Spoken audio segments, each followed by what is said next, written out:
You're listening to the Mastering Money in Midlife podcast with Debbie Sasson, episode 67. Welcome to Mastering Money in Midlife, a podcast for midlife women in business to overcome financial anxiety and make more money without burning out or sacrificing their families. Join certified life and money coach Debbie Sasson as she shares practical business strategies and mindset shifts that help you dissolve the money blocks that keep you stuck in a cycle of under-earning and under-saving, sabotage the growth of your business, and prevent you from building the wealth that you desire. Hello, my friends, and welcome back to the podcast. I am so delighted that you are here with me today. Today is a very special day. As I am recording this, my husband and I are celebrating 33 years of marriage. It is our anniversary today. Now, if you follow my schedule of recording my podcasts and airing my podcasts, there's usually a week between when that happens. If you are one of my diehard listeners, first of all, I thank you very, very much. You get the notification, the podcast drops, and straight away you're listening. Thank you. I love you. And if you're not a diehard listener and you listen to it the second day or a week or 2 months after it drops, I love you also. But for those of you who know my recording schedule, you might actually look at the calendar and work backwards and note that today is February 14th. So my husband and I actually got married on February 18th. We celebrate our anniversary according to the Hebrew calendar, and today is the 23rd of the Hebrew month of Shvat. So that is our anniversary, and it's just a lovely thing that it fell out today on a day when so many people in the world are celebrating a day of love. But anyway, this podcast will drop at the end of February, and we also get to continue celebrating with each other because 33 years is a beautiful, long time. I'm going to connect our length of marriage, 33 years, together with the main topic of what we're going to talk about today, which is what is your vision? But before we dive into today's episode, I want to remind you that on March 13th and 14th and 15th, I will be offering Money School 2.0, and you want to make sure that you are registered. It's going to be new, up-leveled, upgraded since I ran Money School back in November, and I think you're going to want to be there. I imagine that you have grown your business as I have grown mine in the last 6 months, and there's always new things and new ideas and new information and new skills, and I really want you to be there because we are in business to make money, and when we really polish up and hone and refine the way we're thinking about money, the way we process money and our emotions and our body, and the way we manage the mechanics of money, then things can really change and take off in your business. And this year, 2023, I'm going to be talking more about leadership and being a leader of your business. And some of my recent podcast episodes have been focusing on really how to be productive in your business and taking action and you leading yourself. And we're going to lead ourselves. We're going to be guides for our clients. And we're also going to be leaders and guides for our money so that we can really show up more, ask for more, receive more money, so that we have money for our financial future. And also, when we have more, we can be more generous and share money with the world and make a bigger impact. So go to my website, debbiesasson.com/newsletter. Make sure that you are on my email list so that you will be the first to know when registration opens for Money School 2.0. And you will also want to know when I am opening enrollment for Wired for Wealth. That is my 9-month group coaching program. And I'm going to open enrollment during Money School. And we're going to begin Wired for Wealth, the next cohort, on May 1st. So make sure that that is something on your bucket list this year, that you are all signed up to my newsletter and you will be informed and ready to join me. So let's dive into today's topic. What is your vision? And I wanted to bring a bird's eye view of how you look at your business, because we show up every day and we do the work and we keep our heads down. We meet with clients. We do our marketing and our sales. We manage our billing, our bookkeeping, all the things in our businesses. We've talked about the day-to-day in recent podcasts about being productive and reasons why you might not be taking action. Today, I want to have a zoom out view of your vision for your business. And I think it's important that we talk about this because sometimes, let's be honest, business can be a grind. And you might wake up in the morning and be like, oh, I really don't want to go to work today. I'd really rather just go to the beach, or I might just want to watch some Netflix, or I'm going to read a book. I'm going to just hang out. I have a lot of things that I'm supposed to be doing, but they just don't feel comfortable right now.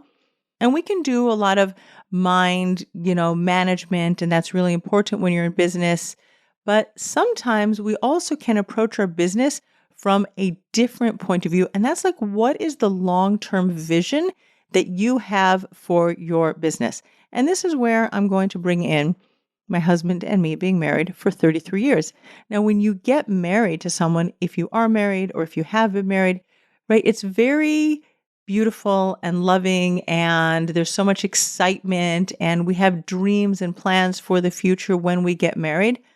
And then reality hits, and you're tired and you don't feel good, and then you might have a baby and the baby stays up all night and cries, and all of those beautiful like sunlight and stars and dreamy things that you were thinking about your marriage, which are all true, by the way.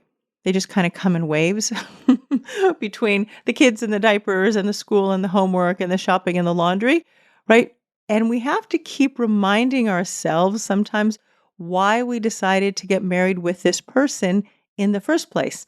Sometimes, I will admit it, we have been married for a long time. If you're new to my world, then you should know we have 8 children and we have 14 grandchildren.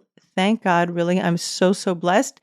And maybe even by the time you listen to this podcast, we might be up to 15 grandchildren. God willing, everything at the right time. There is work to be done when you are raising a large family. And even if you have 1 child or 2 children, that's also work. And sometimes that excitement and dreaminess of your marriage and wedding and everything that you're going to build together, you don't remember it because you're just in the day-to-day, keeping your head down, getting stuff done. And your business can look and feel the same way, is that you're just going through the motions, doing the same things. You're showing up, you're putting your offers out there, you're telling people what you're doing, you're recording your podcast, you're putting your blogs out there, showing up on LinkedIn and Instagram. And it can feel like hard work. And it can feel like sometimes it's a drag. And you don't want to do it, and you just rather go out to a restaurant for lunch or breakfast with your girlfriends. And I totally get that. And that is why I want to invite you to have a bigger vision for you and your business and your purpose here in the world. And I do believe that many women, and some men as well, we do have a calling. We feel that there is a vision that is bigger than us, that we have work to do here in the world. And sometimes we forget. And if you could even write down what your manifesto is, because on those days when you're not feeling like showing up to work, or even those days when you are really excited and motivated, you want to be able to look at your mission, your vision, your manifesto for your business, your North Star. That's going to keep you connected to what you are here in the world to do. And I'm going to read to you my vision. It's on LinkedIn. I've been talking about this with people and connecting it, and I might even read some of the visions and missions that other people have written on the thread in my LinkedIn profile. But here's what I wrote, that the vision for my business is to accelerate financial empowerment for women through entrepreneurship, to ensure that women who want to thrive in the world as business owners thrive instead of just survive, and that they can create personal income that reflects and respects the impact of their service. And it took me a while to come up with this. Financial empowerment, especially for women, has always been important to me. It is the reason why I left the banking world and transitioned into financial planning. It's the reason why I wrote my book, The 1K Investor: Simple, Smart Steps to Start Investing with $1,000 or Less. And I am really a strong advocate of women who work really hard. Like, we are taking care of families. There is still a leisure gap, even in 2023, meaning that even in families where both the husband and the wife work outside of the home or have businesses, 2/3 of the home care is still being managed and taken care of by the wife, by the woman in the partnership. And we do the carpools and we do a lot of the laundry. I mean, in my house, I do the laundry. My husband does the shopping, and the way it breaks down in your home might be different. But we really want to be thriving in our business and making sure that we are making money more than a living wage when you look at the numbers and really break them down. And you want to be having personal income. That's why this is so important for me. That is really reflecting how you're showing up in the service that you are giving to the world, and that you are earning enough that you are putting money away for your retirement. Women have longer life expectancy than men. And because we're the ones who birth all of the babies in the world, we're half the population and we birth the entire world, many of us take time out of our careers, out of our businesses, out of our working years, and therefore we're earning less sometimes and we have less money to put into our retirements. So it's really important that if you're in business for yourself, and depending on how you organize your business when you do or don't take time off for maternity leave, it's really important that you put money away for the future in a retirement plan. There are no guarantees of tomorrow. God willing, we should all be healthy. We're going to get up tomorrow. We're going to show up in our businesses, and there's not going to, you're not going to have any accidents or anything else that impact your ability to show up and earn money. But you know what? There are no guarantees, and you want to make sure that you have a nest egg just in case you can't work until 100. You might want to stop at 90 or 80 or 70 or 60. And if you have money set aside that's invested, you have yourself a financial cushion. So it's very important to me that women take care of themselves financially, both in the present when they're earning money in their businesses, and that they're using their resources to take care of their financial future. Now, you can think about what is important to you and why you are showing up, and what is the reason why you're going to really sit down in front of your computer or in front of your mic or on your Instagrams doing reels, or however you show up and share value with your people. I'm just going to read to you a few more of the statements that people wrote on my LinkedIn feed. One person wrote that she wants to promote well-being, that well-being takes priority over workload, and that was specifically for lawyers. A couple other people are in the financial industry, and they had versions that were something more or less to what I was saying. Another woman wrote that she wants to help high-achieving women feel more successful inside and not just on paper. And I love the way that that came out, because so many of us women, we look at all the externals and the trappings and how much money we're making to be what is saying that we're a success. But we want to feel that deeply in our bones and in our nervous systems. And if you are a visionary business owner, and I really do believe that you are, and I believe that we entrepreneurs, we are wired differently from people that have jobs and have salaries. Some people really want the protection that they believe a salary gives them. Now, in 2023, there have been a tremendous amount of layoffs. We're in the middle, somewhere in the middle of a recession. So a corporate job or a salaried job is not as secure as people think when economies are growing. But anyway, there are those of us who are okay taking risks. We understand that entrepreneurship comes with a lot of failures and usually less successes than failures, but we are here for all of it. We are all in on our business, all in on our people. all in on the potential to make money. And of course, some of us just have ideas and we're dreamers and we could never sit in a 9 to 5 job. I was one of those people that could sit in a 9 to 5 job and I was able to thrive in that experience. But at some point in my life, I just wanted something different and I wanted something more. And as we've talked about in the past, I knew that I was under earning in my corporate job. And some people just need to show up to work every day the way they are. With now, my work is usually I'm not wearing shoes, right? I get to show up just as I am, and I don't have to put on airs for other people, just for my clients. And I do like to look a little bit professional, but some people will show up messy, and that's okay for them.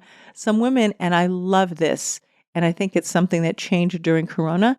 There are women showing up on Zoom with their babies or nursing. Some of them are even showing up in bed in the coaching world because they are just tired or they're with their kids and they can still be very, very effective, but not sitting upright in front of a computer.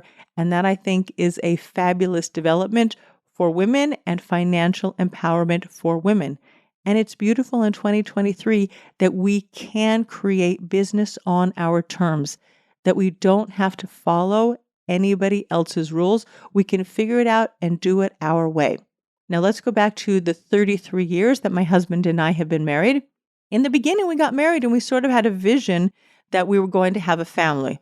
Now, I did think after my oldest daughter was born, nearly 32 years, I said kind of weepy to my husband, I guess it's that time when your hormones change in your body. And I was like, she's just going to grow up and get married and leave me.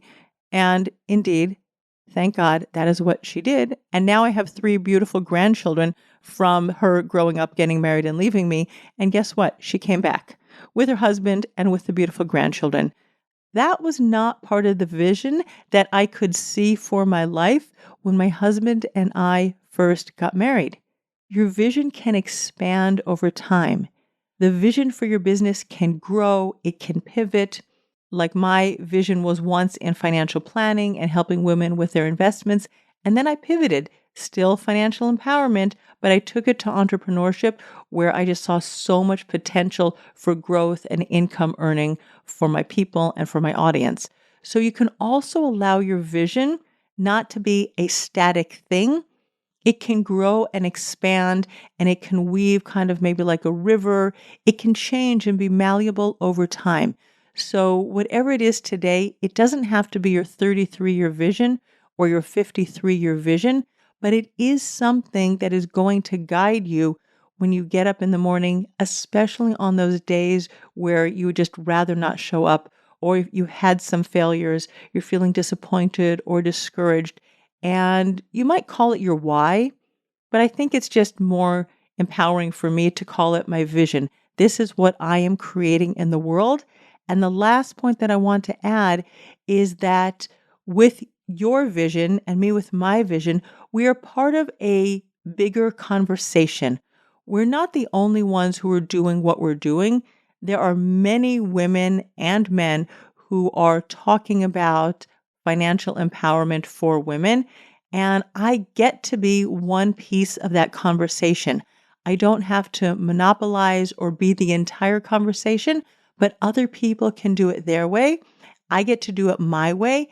And I always believe that my clients are divinely contracted to work with me. There is some spiritual connection and contract that God has created that is sending people to me, and I'm showing up to serve them. And even the exchange of money between me and them has been divinely ordained.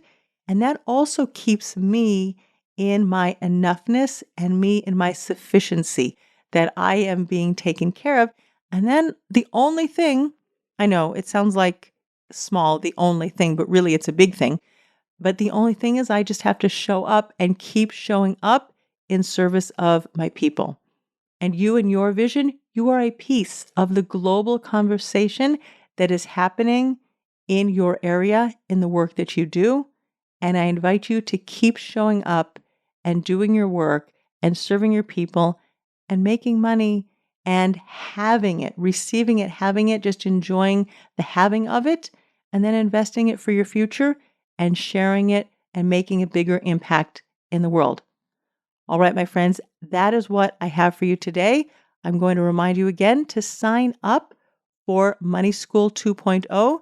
I will let you know when registration is open. Just for today, go to my website, debbiesasson.com/newsletter and sign up, and you will be the first to know. Have a beautiful day. Bye-bye. Thanks for listening to Mastering Money in Midlife. If you want more information on Debbie Sasson or the resources from the podcast, visit masteringmoneyinmidlife.com.